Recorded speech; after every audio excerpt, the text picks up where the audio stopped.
Hi, boys and girls. It's Miss Ballandron here. I'm going to read a story this week. And I'm going to show you my book. I picked Erandi's Braids just because I myself love braids.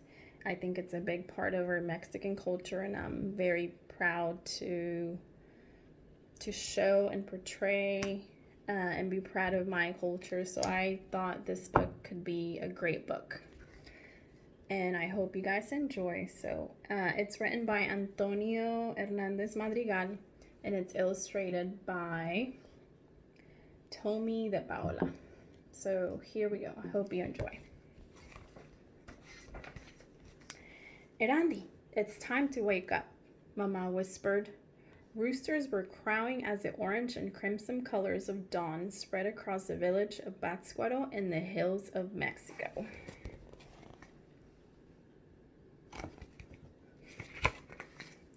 Erandi got out of bed, washed her face, and put on her huipil and skirt. Then Mama brushed her hair and wove it into two thick braids that fell to her waist. When Mama finished, Erandi helped her prepare the dough for the tortillas. As she mixed and patted, Erandi heard voices from a loudspeaker in the street. Hair, hair! We will pay the best prices for your hair. Come to Miguel's barbershop tomorrow.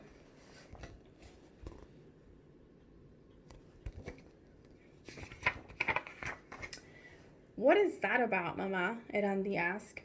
It is the hair buyers coming up from the city, Mama told her. Why do they want to buy our hair? Erandi asked. They say it is the longest and most beautiful in Mexico, Mama explained. They use it to make fine wigs, eyelashes, and fancy embroidery. Mama looked in the old cracked mirror on the adobe wall. Her own hair fell just below her shoulders. Your hair is much longer and thicker than mine, Erandi. The hair buyers will pay a fortune for your beautiful braids, she said with pride. And here's that page. And here's Mama's braids. Very different from Erandi's braids. They sat down to eat their meal of beans and tortillas. Do you remember what day tomorrow is, Erandi? Sí, Mama, Erandi said. My birthday. She would be 7, and Mama was going to take her to Señora Andrea's shop to pick out a present. Erandi hoped she would get a new dress to wear to the village fiesta. They finished eating and got ready to go to the lake. Mama packed their fishing net and put it on her back. Don't forget the buckets, Erandi, she said, starting off down the trail. So here's that, and then there's a lake that they're about to go and fish there. When they arrived at the lake, women and men from the village were already fishing. Erandi's Mama unfolded their net. Look, Erandi, more holes. I won't be able to repair it anymore. We need a new net so badly. Then she paused. Soon we will have the money to buy one. Erandi was surprised. They had so little money. Before she could ask Mama where she would get the money, her friend Isabel ran up. Buenos dias, Erandi. Can you come and play? Isabel called. Go, Mama said, but come back and help me sort the fish.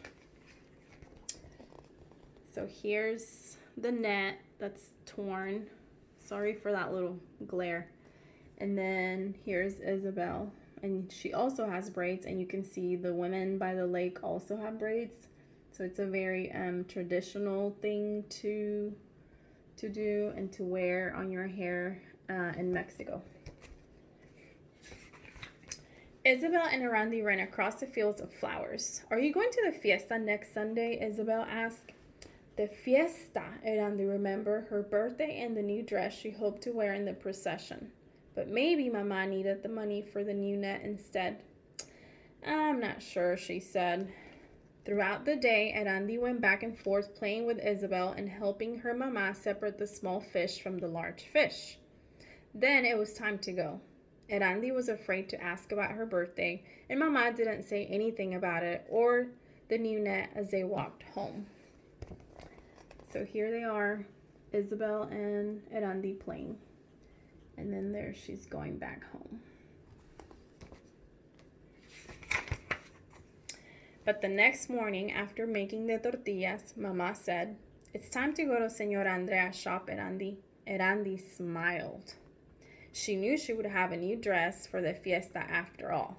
As they entered the shop in the square, Erandi saw a beautiful doll wearing a finely embroidered yellow dress up on the shelf.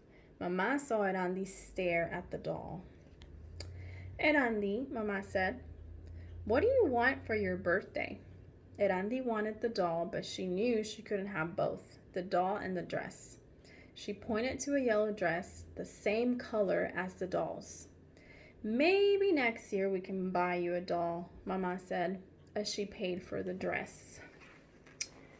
And here's Andrea's shop. And here's the doll and the dress. Look how beautiful. I love yellow. Don't you love yellow? I love colors. After they left the shop, Mama turned to Erandi and said, "Now we will go to the barber shop." Erandi caught her breath. "My hair." So that is how Mama is going to get the money for a new net. She's going to sell my braids.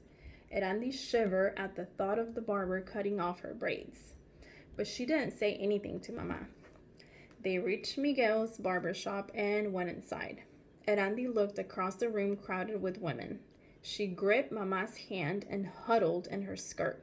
She didn't look at the barber chair, but she couldn't help hearing the sharp snip, snip of scissors. "Will my hair ever grow back?" she worried. And here is, you can see their worried faces, but mostly Erandi. She's hiding there. She thinks she's getting her braids cut off. Wouldn't you be scared if you were about to get your hair cut off like that? I would be. The line of women moved slowly, and Erandi's heart pounded as she and Mama reached the front. "Next person," the barber called out. Gazing at the enormous scissors in his hand, Erandi felt her knees tremble. But before she could move, Mama walked to the chair and sat down. "I should have known Mama would have never sell my hair," Erandi thought, as she watched the barber wrap a white apron around her Mama's shoulders and measure her hair. And you can see there all the women that were about to get their braids cut off. And there's Erandi's mom. So it was not Erandi that was getting her braids, it was Mama. "Your hair is not long enough," she heard the barber say. Her Mama's face reddened with embarrassment. Without a word, she got out of the chair and took Erandi's hand. As they turned to leave, the barber noticed Erandi's braids. "Wait," he called out. "We will buy your daughter's hair." Mama whirled around. "My daughter's hair is not for sale," she said proudly. Then she felt the pull of Erandi's hand and looked down. "See, Mama, we will sell my braids," Erandi whispered. "No, mija," Mama said. "You don't have to sell your hair." And here's the barber, Miguel, trying to negotiate with Mama, and look at Mama's mean face. I don't think she's letting that happen.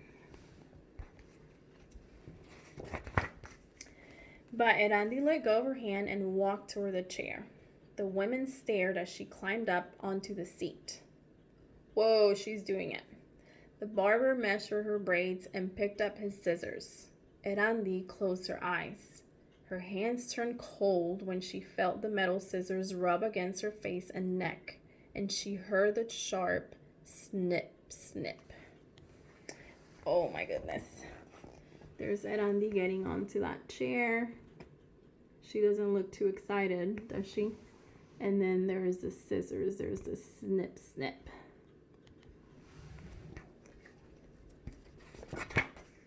The barber moved to the second braid, and Erandi's eyes filled with tears. But she dared not cry. Instead, she asked the barber, "Señor, will my hair ever grow back?"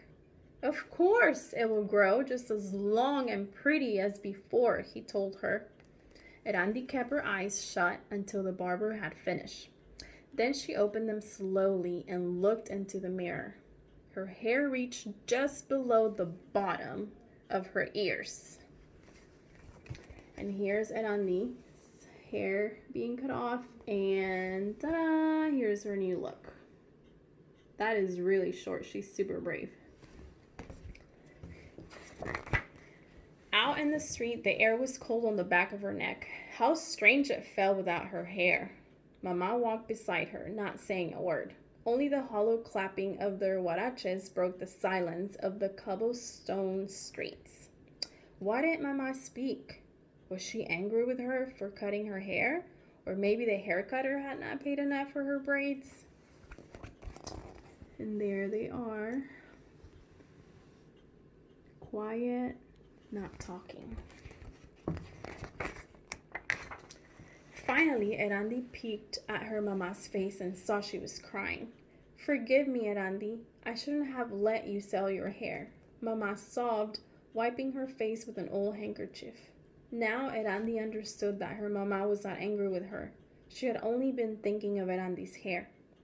Don't worry, Mama. My braids will grow back as long and pretty as before. Your hair was the longest and most beautiful of all, her mama said. Erandi paused for a moment, then asked shyly, Mama, did they pay you enough to buy a new net? See, mija, they paid us more than I expected. We can buy a new net and the doll you wanted. She gave Erandi a big smile, and Erandi had never felt happier. And there they are, talking about the haircut. And there's a big hug.